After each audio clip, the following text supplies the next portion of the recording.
There is a battery that runs on nothing but dirt. No sun, no wind, no fuel. You bury it in the ground, and the bacteria living in the soil power it day and night for years without ever being charged. Unlike solar, it doesn't stop when the sun goes down. It costs a few dollars to build. Scientists have known about it for over 100 years. So why is it not powering a single home on Earth? Let me show you the thing itself, because it is almost absurdly simple. It is not some sleek piece of high technology. There is no glass panel, no spinning blade, no rare metal mined from the other side of the planet. It is, in its most basic form, a chunk of carbon material and a piece of wire buried in plain soil. That's it. You put it in the ground, connect a wire, and electricity begins to flow.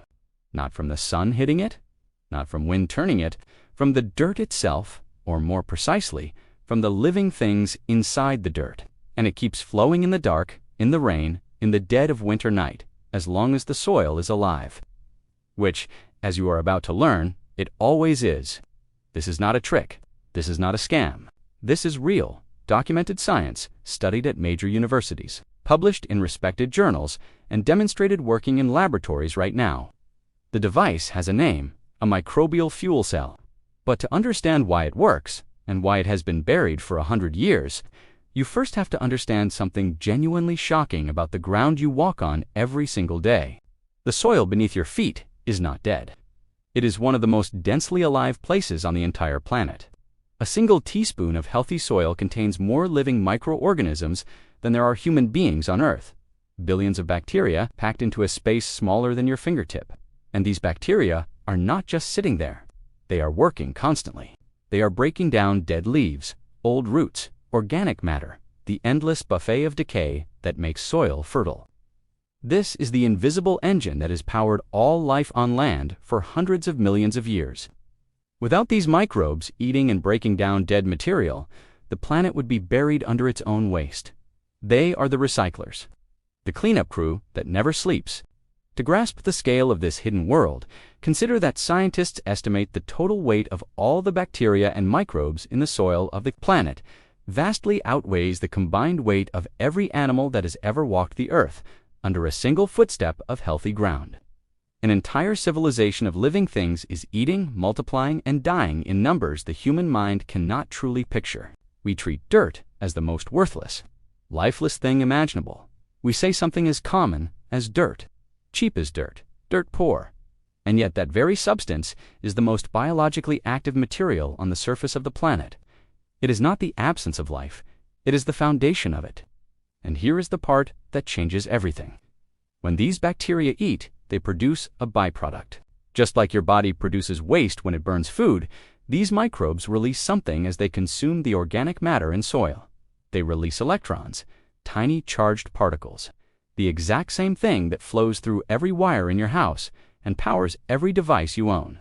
Electricity, at its most fundamental level, is just the flow of electrons, and the bacteria in the dirt are pumping them out every second of every day, completely for free.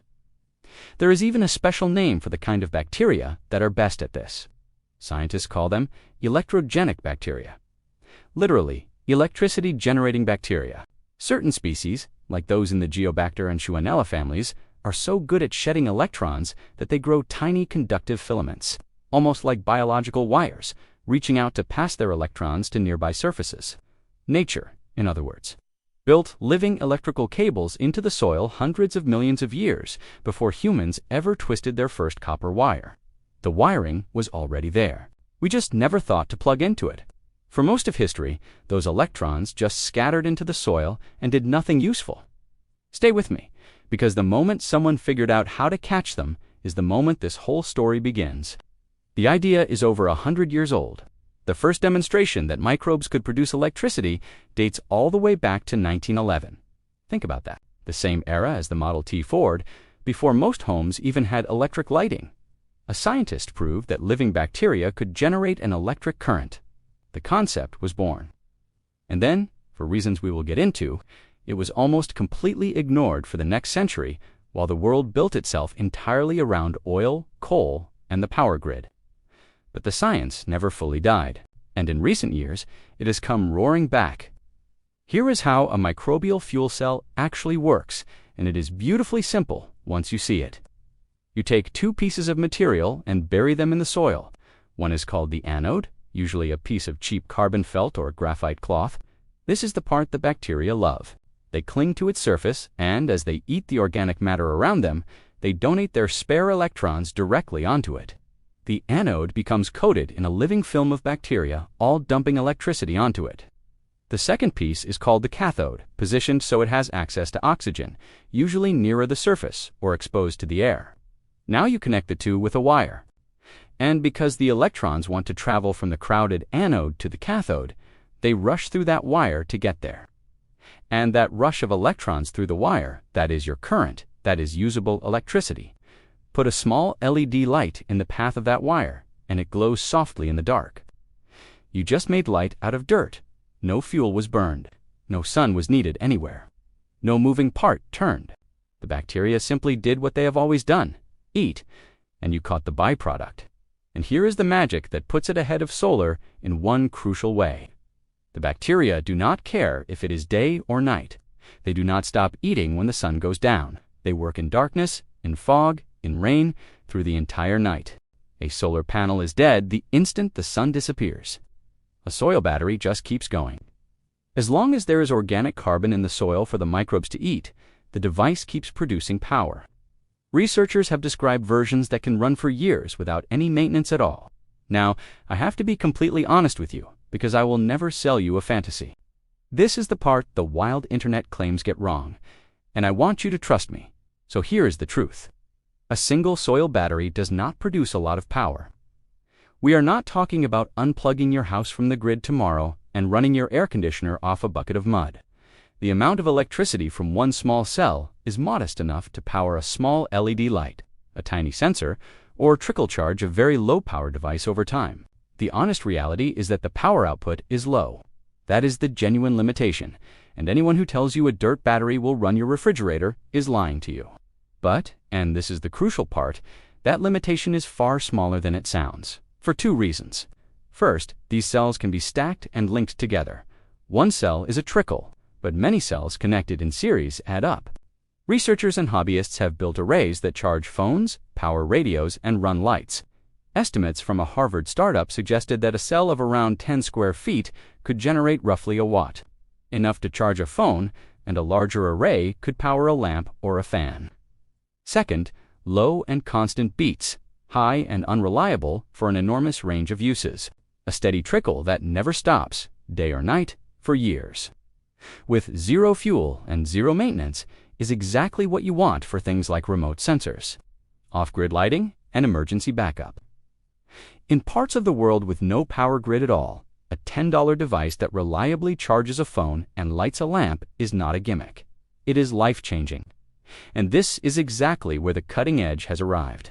Stay with me, because what a university team just did with this technology is the proof that it is finally ready for the real world.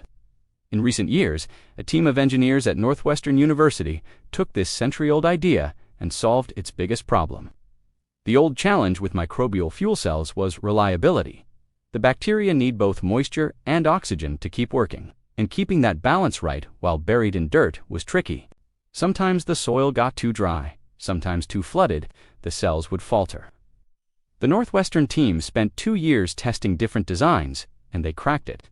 They built a fuel cell roughly the size of a paperback book, with a clever shape that keeps the bacteria supplied no matter what, positioning the components so one part can always reach moisture and another can always reach air. The result was a device that kept generating power reliably in both bone-dry soil and completely flooded soil, conditions where earlier designs had always failed. They published their work. They showed it powering underground sensors that monitor soil moisture and detect touch, sending data wirelessly with no battery and no solar panel anywhere in the system, running purely on the dirt it was buried in. And the kicker, it is non-toxic. If it fails or is simply left in the ground forever, it poses essentially no harm to the environment. No toxic lithium leaking into the earth. No heavy metals, just carbon, soil, and bacteria. It was funded in part by the National Science Foundation and the U.S. of Agriculture. This is not fringe science.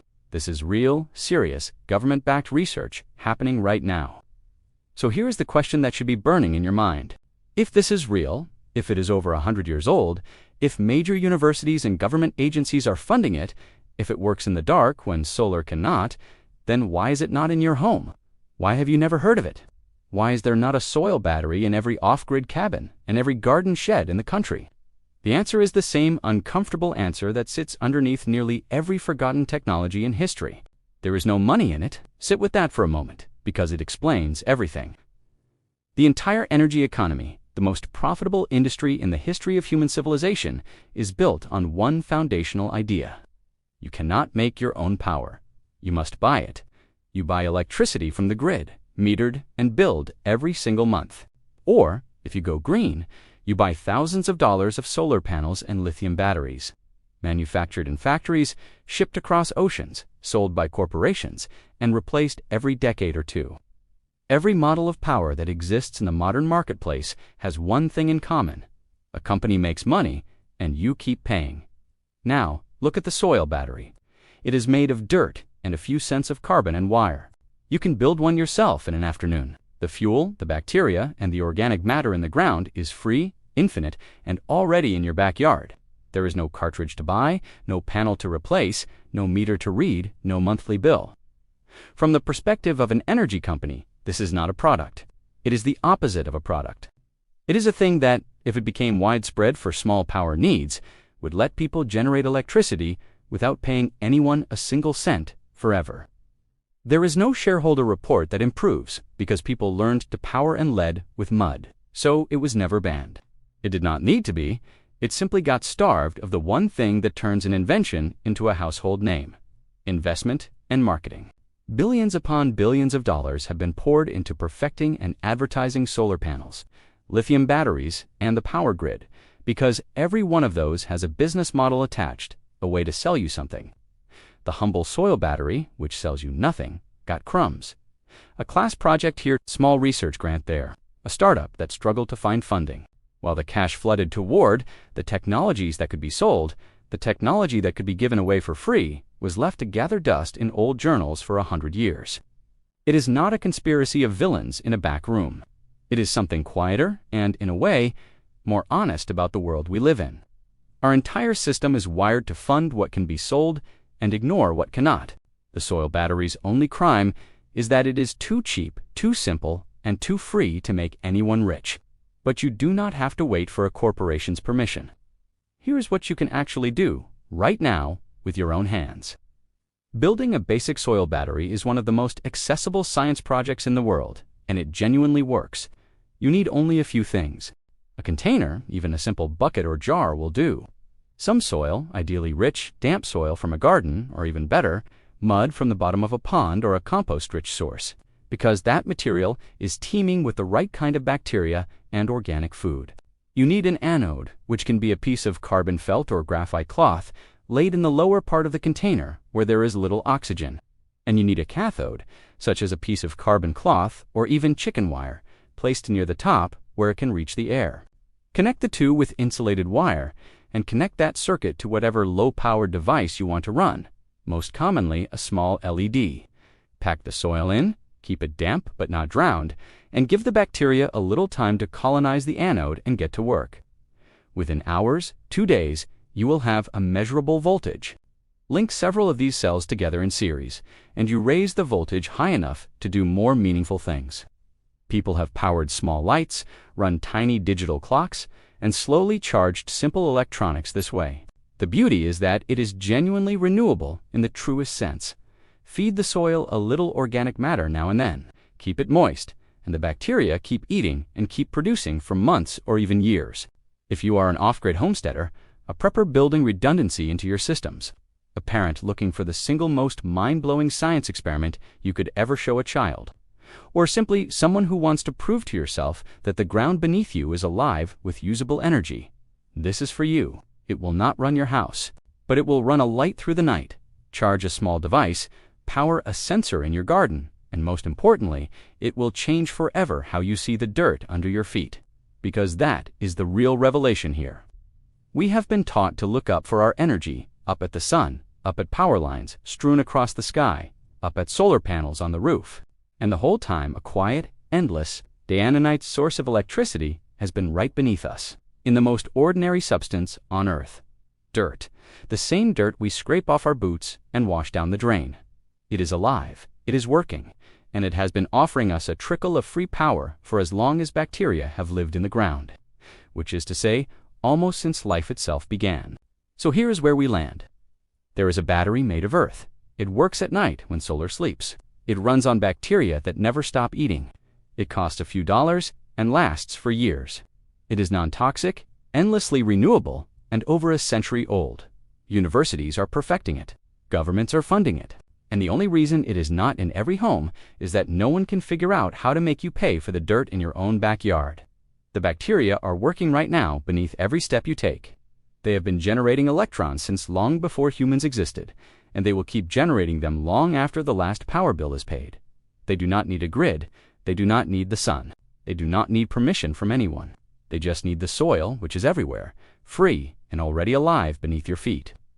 The only thing that was ever missing was someone willing to catch what the dirt was giving away all along. And now that you know it is there, you can be that someone, starting with nothing more than a bucket of mud. If this vault opens something for you, subscribe and hit the bell. Every like and every share preserves what they tried to erase. The next vault opens soon.